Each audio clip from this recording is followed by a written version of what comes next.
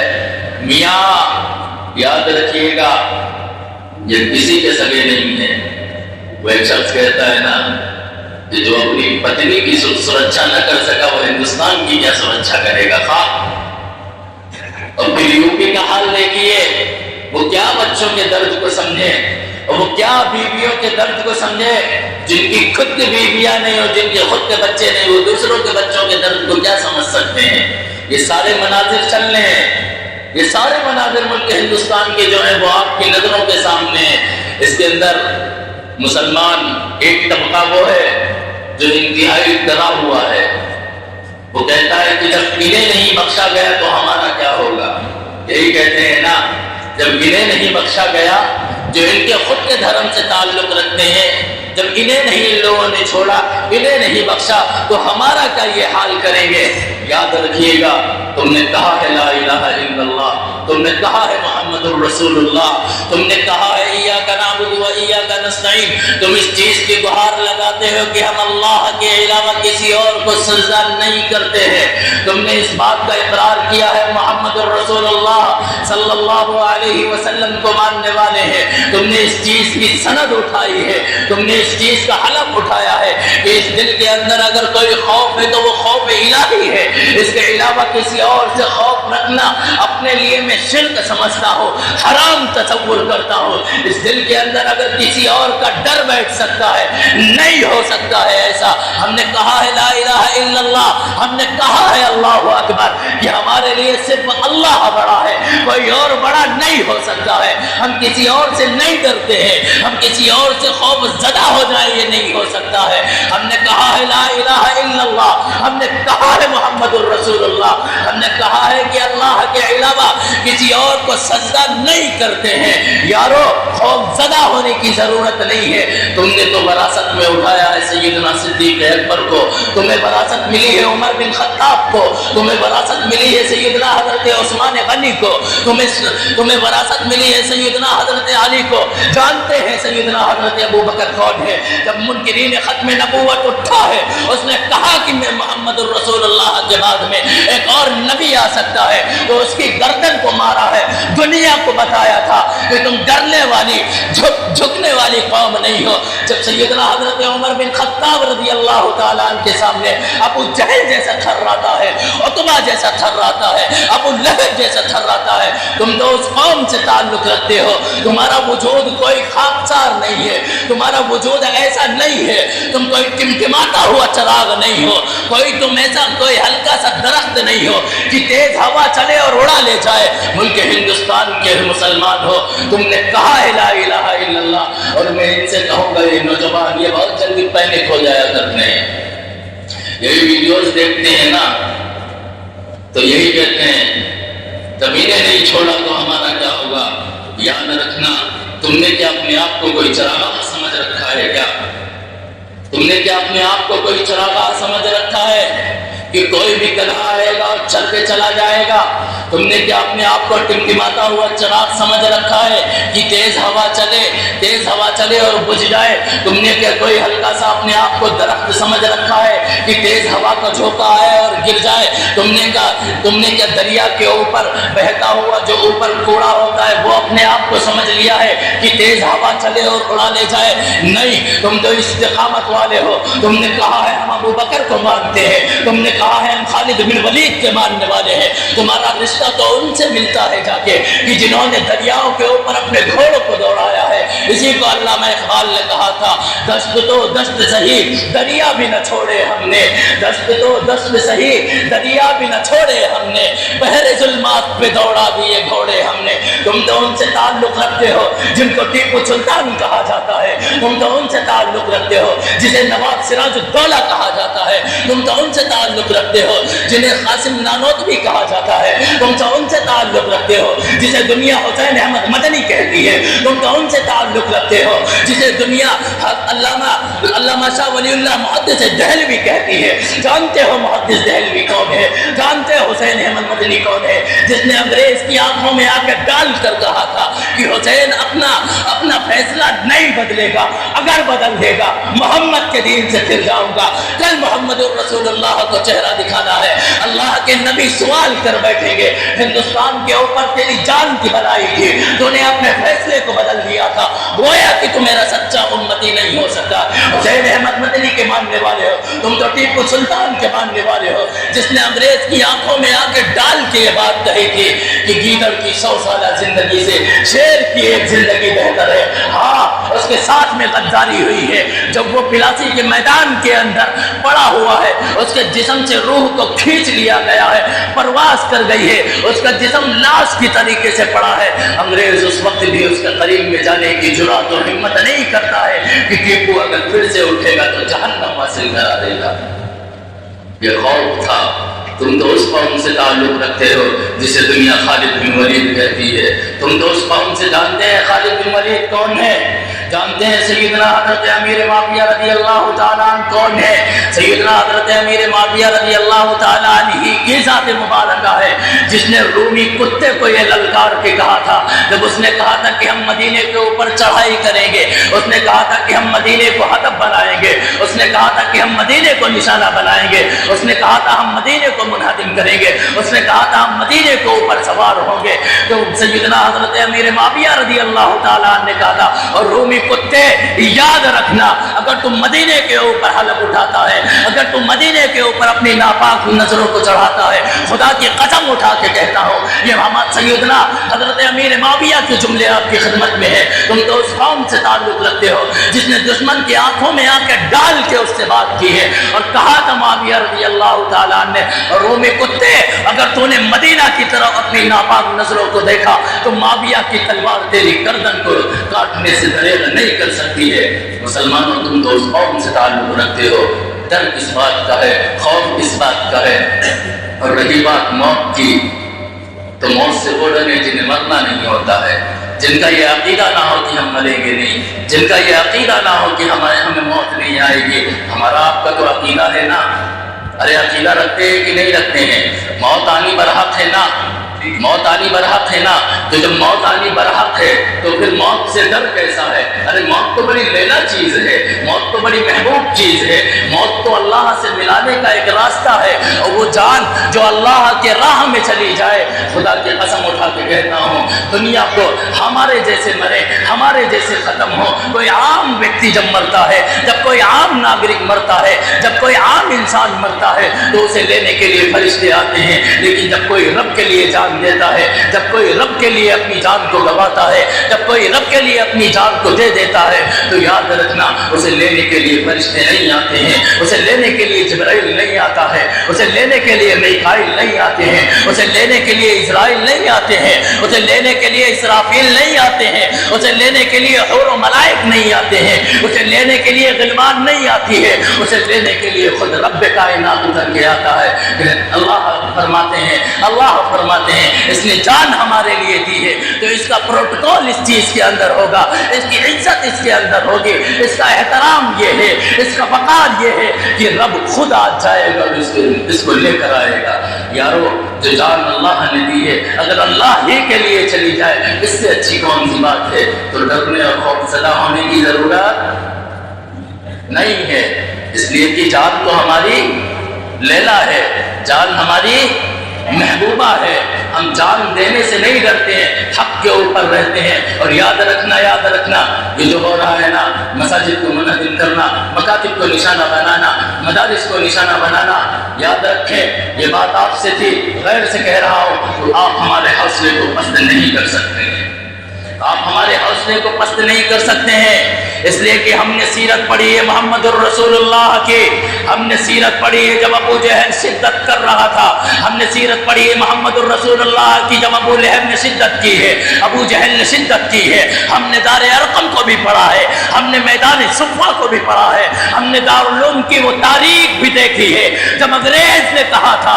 دارالعلوم کو مٹا کے رکھ دیں گے تو علماء حق علماء دیوبند نے یہ گہار لگائی تھی کہ یہ دارالعلوم مٹنے کے لیے نہیں، یہ دارالعلوم جو مٹنے کے لیے نہیں آیا ہے اسے تو پھلنے کے لیے آیا ہے۔ میں کہتا ہوں جس دین کو مٹانے کی بات آپ کرتے ہیں، یاد رکھنا اگر تمہیں اس دنیا سے دین کو مٹانا ہے مجھے مٹانا ہوگا، اگر تم مجھے مٹا دو گے خدا کی قسم تم بھی نہیں بچو گے، اس لیے کہ کائنات کا وجود ہی ہماری وجہ سے ہے۔ کائنات کا وجود کس کی وجہ سے ہے؟ ان جیسے دلوں کی وجہ سے ہے کیا؟ نہیں، ہمارے جیسوں کی وجہ سے ہے۔